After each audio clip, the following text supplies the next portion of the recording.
Download apps and make purchases on iPhone using Face ID, Touch ID, no Apple ID password. You may have seen my short video about downloading apps and buying from the App Store without typing your Apple ID password, and a lot of people didn't believe it. Today, I'll show you the real step that makes that happen and how to use it safely.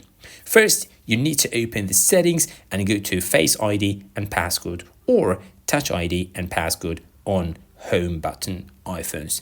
Enter your device passcode to continue. Now find iTunes and App Store, sometimes labeled App Store.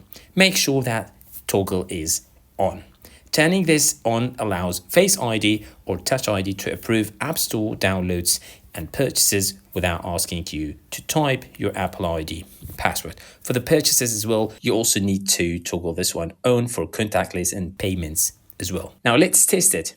Open the App Store and tap Get on any free app.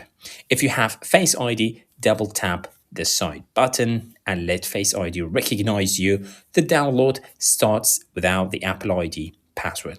If you have Touch ID, simply touch the home or top button and the download will start immediately. This works the same for purchases. When Face ID or Touch ID is enabled for the App Store, biometric authentication replaces typing your Apple ID password for approved downloads and purchases.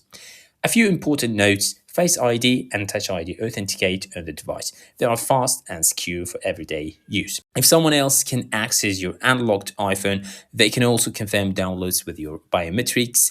So be careful if you share your device.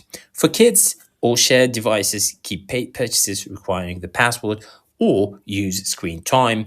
Ask to buy to avoid accidental charges. That's it. Just one real step in settings and you can confirm downloads with Face ID or Touch ID without typing your Apple ID password.